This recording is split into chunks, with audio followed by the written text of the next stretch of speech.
The day starts out chill at Qingting Academy, with students strolling through the courtyard. But things heat up inside when our protagonist demands the return of his sister's medicine. He gives a serious warning that the guy will regret it if he doesn't comply. Finding this hilarious, the bully scoffs, calling the kid trash for having a vitality of only 0.62, while his buddy chimes in, reminding him the big guy's score is 3.5 and telling the loser to get over himself. The instigator then throws it in his face that the only reason he got into this academy is because he has a gifted sister. Holding the vial, the coward asks if this is what he was looking for. With a cynical smile, he tells the protagonist to come and get it. Desperate, the young man tries to stop the bully from doing something stupid. Unfortunately, the vial shatters on the floor, breaking into a million pieces. Faced with this, the guy is in total shock, staring at the mess. Furious, he lunges forward and grabs the aggressor's collar. Being much stronger, the bully easily throws our hero against the tables. Looking down on him, the big guy declares that trash belongs in the trash can. Just then, someone warns that the teacher is heading to the classroom. Turning his back, the aggressor leaves, reaffirming that trash should stick with trash. Lying on the floor, the kid mourns the loss of the nutrient solution that kept his sister healthy and wonders how he's going to work overtime to afford another one. Seeing red, he swears he'll make the two cowards pay for this. Suddenly, a hand appears, offering help. A girl with pink hair asks if he's okay. Back on his feet, the protagonist thanks her for the help and suggests they head back together. Later, the young woman calls him out on why he hasn't left for work yet, asking if he's trying to slack off since it's getting so late. Running off, the guy yells back that he's on his way. The girl just silently watches her friend hurry away. Pedaling his bike, the young man recalls that in the year 4830, of the old century, a cataclysm struck the world, and corruption descended. During this crisis, humanity shattered its physical limits, developing supernatural abilities, and these warriors went to the front lines to defend everyone, earning the highest respect from society. Thus began year 1 of the High Martial Era, where they discovered that death didn't end the corruption, turning bodies into reanimated corpses driven only by bloodlust.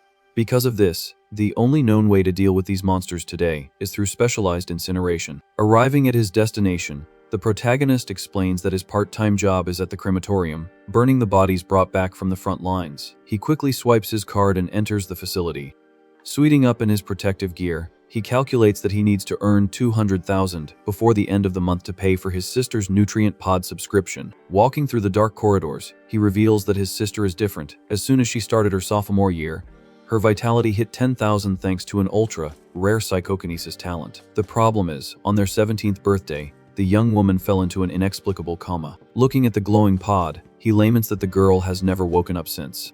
Entering the workroom, he confesses that he was born without any talent, and that now it's his turn to take care of the one who always protected him in the past. With the gurney in hand, he does the math. If he burns 10 more bodies, he'll be able to pay for the broken medicine and the nutrient pod, since he earns 20,000 for each one. Immediately, high flames consume the corpse in the incinerator. Suddenly, the body starts to scream in agony as the boy remembers that any mistake in here could result in a violent end or transformation into a monster due to the corruption in the bodies. As protection against the heat, he covers his face and concludes that it's because of all this danger that the pay is high and few people take the job. Something strange catches the guy's attention, leaving him surprised. As he watches the dark energy spread through the furnace, he realizes this has never happened before. Completely stunned, he tries to understand what that black shadow coming toward him is. With a loud bang, the mysterious force shatters the glass of the containment area. Caught by surprise, the young man stumbles back in fear as dark tentacles invade the room. Confused, he lets out a murmur as he's enveloped by the dark energy. To his utter surprise, his entire body starts to feel extremely comfortable as that dark aura enters him.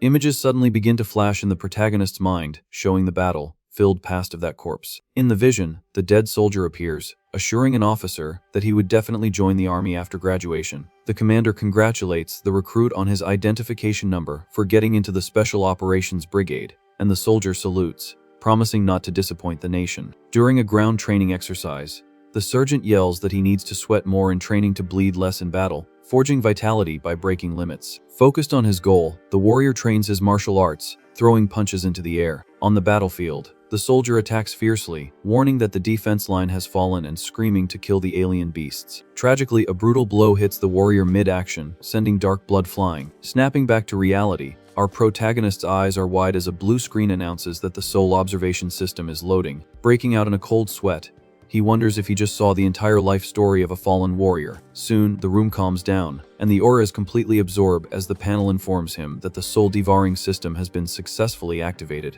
However, the chained mutant hound in the room begins to pant, its multiple red eyes glowing intensely. Distracted, the young man analyzes the blue screen, trying to understand what this so-called devouring system is. A thunderous roar echoes through the place, revealing the demonic creature breaking loose. Cursing his awful luck, the boy realizes that a level 1 alien beast has just been reanimated right there. With a violent tug, the monster shatters its containment chains and leaps toward the protagonist. With no time to think, the young man grits his teeth, bracing for impact. The attack knocks the kid down hard, and the beast takes the opportunity to sink its teeth into his clothes. During the struggle on the floor, the protagonist desperately tries to hold the monster's mouth open with his bare hands. At that exact moment, the system reads the level 1 warrior's memory and asks the host to choose between immortal will, basic military martial arts, or ambitious spirit. With a powerful shove to the creature's snout, the guy yells, immediately choosing option B. After regaining its balance, the mutant wolf leaps and growls once more. In a defensive stance, the young man hears the system's notification, telling him to use real combat to increase the new skill's proficiency. A massive, sharp claw comes down, tearing through the air toward the protagonist. Thanks to his speed, the guy dodges the attack, which ends up shattering the stone floor to pieces. As he slides across the floor, he stabilizes into a flawless and ready combat stance. Feeling a wave of power surge through his body, the boy notices his vision has become clearer, and he can now perfectly track the monster's movements. Absolutely furious, the beast charges at him with its arms wide open. With extreme ease, the young man dodges the lethal blow by ducking at the exact right moment. Smiling in relief, he admits that the last dodge was a pretty close call.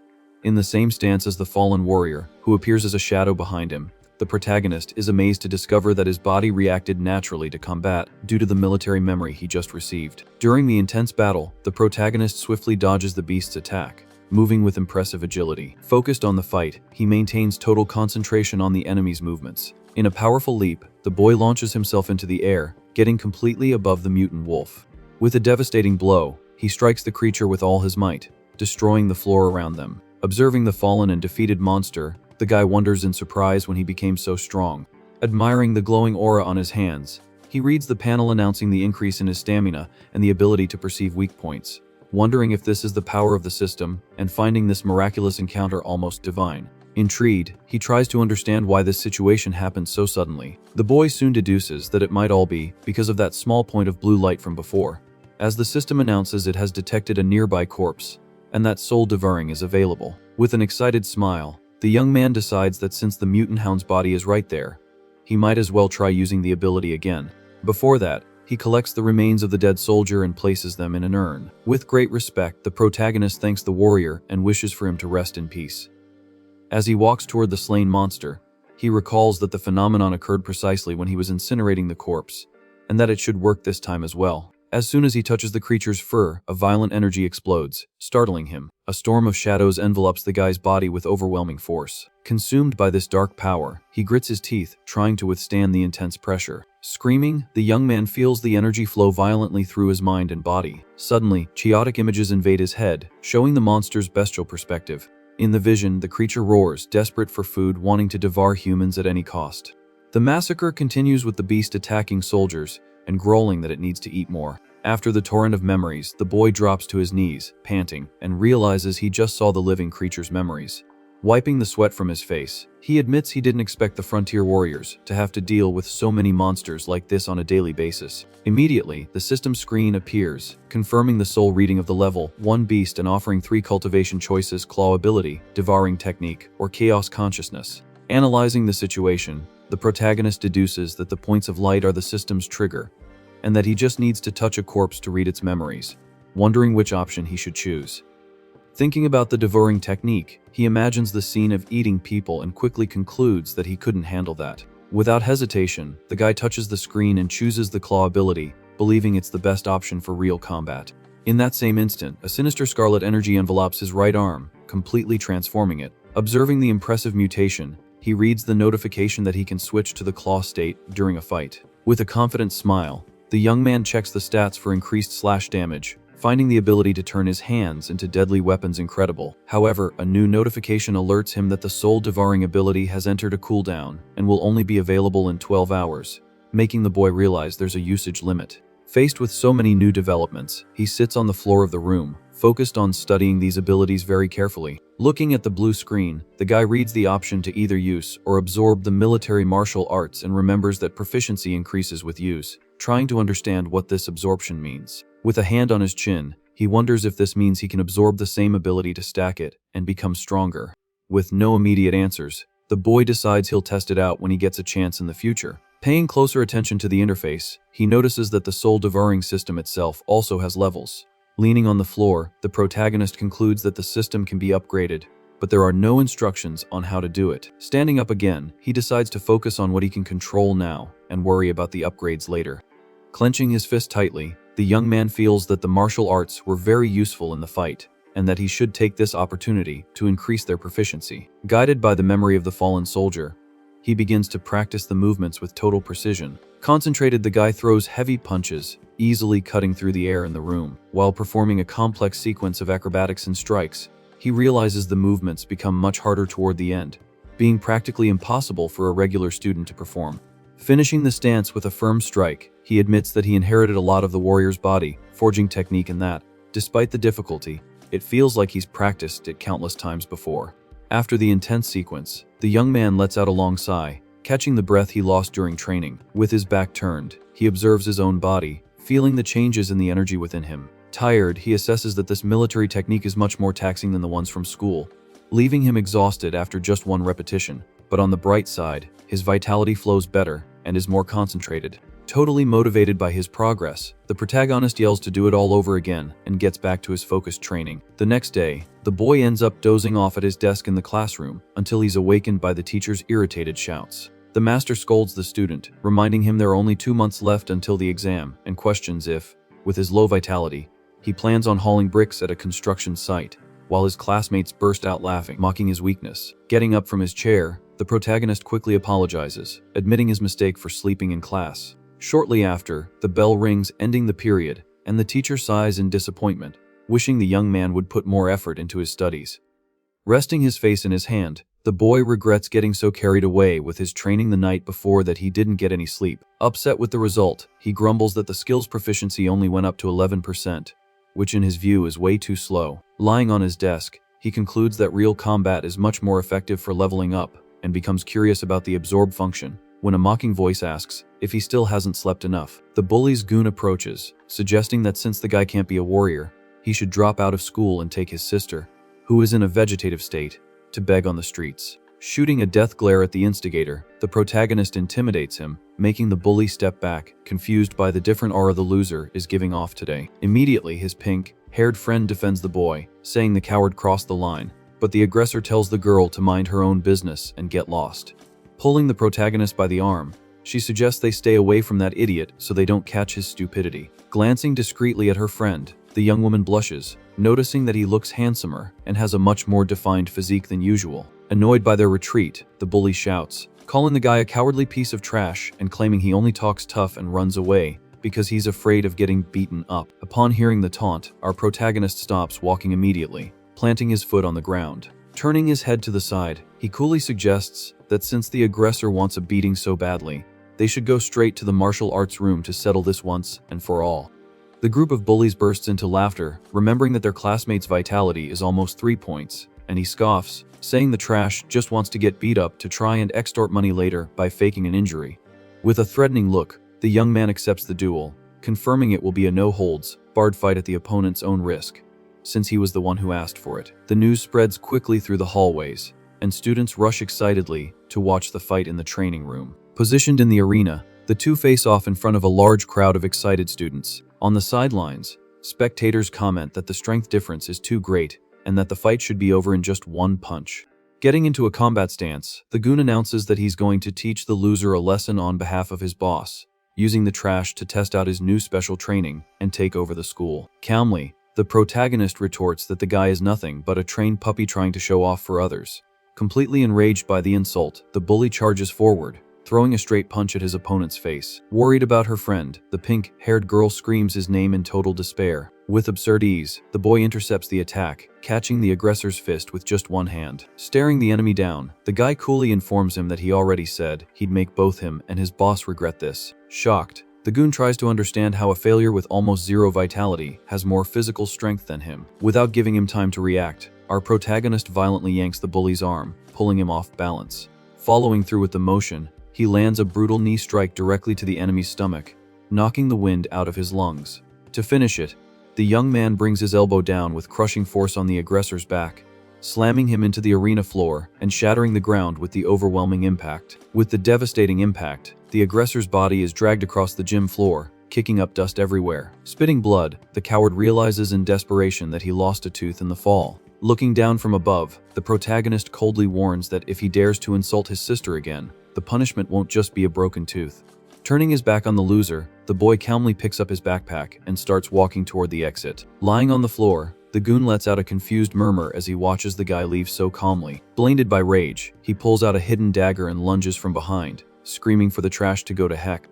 Thanks to his enhanced instincts, the young man senses the cowardly attack approaching quickly. Without even needing to turn around completely, he activates his monstrous ability the exact instant the blade reaches him. A huge red demonic claw blocks the weapon with ease, terrifying the aggressor. In complete shock, the bully stumbles back, trembling, and falls flat on his butt. Staring at the trash with a murderous gaze, our protagonist asks if he still wants to continue this. In the audience, the students are amazed, thinking the hand-to-claw transformation is super cool, while some wonder if the guy has been corrupted, since normal humans wouldn't have abilities like that. Terrified, the goon stammers, unable to form a proper sentence in the face of such overwhelming power. Trying to maintain his tough guy act, he yells for the young man to just wait, claiming that Brother Jung won't let this slide. Leaving the gym with his hands in his pockets, the boy simply replies that he'll be waiting for their revenge. During the night, the crematorium factory continues to operate at full steam under the moonlight. Arriving for his shift, the young man walks through the corridors, relieved to notice that the soul-devouring ability's cooldown has passed. Anxious for what's to come, he wonders what new gains and powers he'll get today. Suddenly, a man in a suit appears in his path, questioning if the boy doesn't know how to greet his superiors when he sees them. The manager sighs in annoyance, complaining that young people these days have no manners, and that the kid should be grateful he even got this job. With a superior tone, the boss throws it in his face that he only hired the kid because he couldn't find anyone else for the dirty work. Pointing to the back of the room, he announces that a large batch of corpses has just arrived and tells the boy to stop dawdling and get to work. Without arguing, the protagonist approaches the metal gurneys where the bodies of the fallen warriors are lined up. Observing the number of victims, he notes with concern that the number of dead soldiers being sent here has been increasing a lot lately. Immediately, the memory of the mutant beast's thoughts comes to his mind, showing the front line defenses being completely breached. Connecting the dots, the boy questions if humanity's borders are in imminent danger. Shaking his head, he dismisses the idea, thinking that if the situation were that bad, the news would have surely reported something. Focusing on his own development, he concludes that no matter what happens out there, his only duty right now is to improve his strength as quickly as possible. Standing before the first corpse, the young man clasps his hands and offers a silent prayer, apologizing to the deceased. As soon as he touches the inert body, a dense black aura envelopes him, sucking the spiritual energy from the dead warrior. Feeling the energy flow, the boy recognizes that this soldier's uniform is very similar to the first warrior's and hopes to get the same military combat art to focus on upgrading it. After absorbing everything, he lets out a heavy sigh as the dark smoke dissipates from his body. Once again, the blue screen appears, offering the memories of the private first class, with the options of combat art, corrupted team badge, or courage to perish together. Without a second thought, he selects the first option, keeping his focus on improving his fighting techniques. Looking at his hands, now shrouded in shadows, he reflects that absorption is one of the methods to increase proficiency, and is curious to see the practical result of it. Immediately, he asks the system to display his updated personal details on the screen. Reading the information, the guy breaks into a huge smile upon discovering that absorbing the same ability can indeed improve it directly, raising the technique to level 2 and boosting his physical attributes. Thrilled with the discovery, he imagines that at this rate, he'll be able to max out his skill levels very quickly just by touching bodies. However, a dose of reality hits him when a red alert reminds him that soul devouring is on cooldown and can only be used in 12 hours. Disappointed, he hangs his head, admitting he had forgotten about that annoying limit and that he won't be able to farm levels continuously. Accepting reality, the boy decides to finish burning the bodies quickly and then continue training his proficiency the old-fashioned way. Far away, the front line of humanity's defense lies in ruins, shrouded in the darkness of night. Near the barricades, rescue soldiers collect their fallen comrades, warning each other to be careful not to separate the heads from the bodies. as their vertebrae are completely destroyed. Several heavy-duty trucks wait in line, being loaded with the mutilated corpses from the bloody combat. Closing the back door of one of the vehicles, the operator signals that transport number 15 is fully loaded and authorizes its immediate departure to the city. Flooring it, the truck's enormous tires crunch over the stones of the destroyed frontier ground. The heavy cargo vehicle heads toward the safe zone, shaking with every pothole in the road.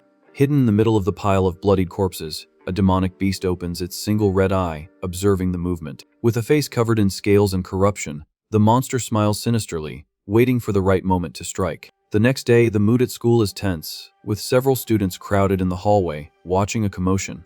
Pinning the pink-haired girl against the wall, the main bully and leader of the group warns that he's only going to say this one more time. With an arrogant posture, this Zhang Yang guy tells the young woman to let the protagonist know to meet him at the sports field after school, stating that if the trash kneels and apologizes to his goon, they'll be even. With an intimidating stare, the leader threatens that otherwise, the loser won't be walking out of this hallway today. Bravely, the friend replies that's impossible, as they were the ones who attacked first, and her classmate did absolutely nothing wrong. Covered in bandages, the goon who got beaten up the day before eggs on his boss, questioning why he's wasting time with the girl, since she's an accomplice to the coward, and was laughing when he was attacked. Angered by the lie, the young woman yells that the suit wearer is spouting a bunch of nonsense, and that she did no such thing. In a quick, cowardly move, another gang member snatches the study notebook from the girl's hands. Desperate, she tries to lunge forward to get her materials back, ordering the thief to return them immediately. The bully quickly shoves the young woman in the chest, pushing her back violently and telling her to behave. Flipping through the pages, the goon mocks the content, ironically praising the girl's dedication in highlighting the important points of the subject. With a cruel smile, the thief rips the notebook in half, saying that no matter how much she tries to help the loser, he'll always be a useless piece of trash. Seeing her efforts destroyed, the girl screams in despair, trying to reach out her hand to stop the cowardly act. Holding the girl's arms, the bandaged aggressor laughs in her face, warning that this is what happens when you help the wrong person and stick your nose where it doesn't belong. Taking a step forward, the gang leader orders his subordinate to let the young woman go immediately. Standing before the girl, who is crying with rage, the gray-haired coward stares at her with disdain, finding her crying over a simple notebook pathetic. Leaning in close, he whispers in her ear that pleasing him would be much more valuable than hanging around with some weak trash. Disgusted by his proximity, the girl bites the harasser's hand with all her might and tells him to get out of her face. Furious at the girl's audacity, the leader reacts instinctively, landing a brutal slap across her face, sending her flying backward. As the young woman falls to the floor, the bandage goon praises the boss's strike, claiming that insolent girl deserved it for being disrespectful. On her knees on the cold floor, the girl sobs, remembering that she spent half a month preparing those notes for her friend to study. Ignoring the pain, she crawls, desperately trying to collect the torn pieces of paper, vowing that she won't let the bullies destroy everything. Looking at the pitiful scene, the leader sighs and coldly mutters that the young woman doesn't know what's good for her. Without a shred of pity, he grabs the girl's face, aggressively pulling her up. Keeping the girl paralyzed by her jaw, the aggressor warns her about the huge vitality gap between them, claiming his strength and speed are the best in the entire school, and that resisting will only bring more suffering. Trying to break free from the monster's grip, the girl grits her teeth as the bully concludes that since she likes physical contact so much, he'll teach her an unforgettable lesson. Seeing the terrible situation, the other bullies shout encouragement, telling everyone to hit the girl together, claiming that if she breaks, the leader will take responsibility. With murder in his eyes, one of the goons lunges forward, throwing a punch and snarling that this is what happens to those who go against Brother Zhang. In an imperceptible motion, a firm hand intercepts the cowardly blow mid-air, gripping the aggressor's fist with crushing force. Appearing suddenly, the protagonist squeezes the bully's arm, coldly asking if they have any shame, ganging up 4-on-1 against a single girl. Turning his face to his friend, still on the floor, he tells her not to get mixed up with this trash, assuring her that everything is fine and that they're leaving now. Suddenly, the guy violently twists the aggressor's wrist, making him scream in pain and squirm before abruptly letting him go. Making his way through his goons, the gang leader approaches with a sadistic smile, saying that the boy finally decided to show up, saving him the trouble of searching for him around the school. As the girl cries over her destroyed notes on the floor, the remnants of the notebook are scattered across the hallway. Completely indifferent to the threat, the young man announces that he'll treat the whole situation as if some stray dogs had accidentally bitten, and torn up the notebooks. With a smirk, the leader retorts mockingly, stating that the trash really likes to talk tough and act like a big shot. Without warning, the big, gray-haired guy throws a massive punch toward the protagonist's face with all his fury. With extreme agility, the boy blocks the heavy attack and quickly slides backward, dragging his feet across the floor to dissipate the force of the impact. Maintaining his combat stance, the bully prepares to continue the attack, focused on crushing his opponent. Cracking his knuckles, our protagonist faces the leader, stating seriously that he's going to return every bit of humiliation his friend suffered today, twofold. Terrified by the boy's suicidal courage, the students in the hallway whisper among themselves, wondering if the guy has gone crazy, since hitting the goon is one thing, but challenging the leader directly is a death wish. Emboldened by his boss's strength, the injured goon yells for Brother Jung to beat the trash to a pulp without mercy, displaying an intimidating aura around his body. The leader sinisterly praises the loser's new attitude, but warns that dealing with him here in the hallway would be too easy and no fun. Pulling a piece of paper from his pocket, he proposes they settle this in a public duel in the central training arena in 3 days. Extending the sheet, the coward declares the conditions, stating that if the boy wins, he will apologize, compensate for the damages, and promises to never cause trouble again. Looking at the Academy's official duel form, the protagonist reads the final condition, where the leader warns that if the loser is defeated, he will suffer serious consequences. Staring the boy in the eyes, the big guy demands that if he loses, he must kneel in front of the entire school, admit that he's useless trash, and drop out of the academy on his own. In the crowd, students are shocked by the cruel terms, commenting that a public duel means the whole school will be watching, and that the leader really wants to destroy the boy's life out of pure pride.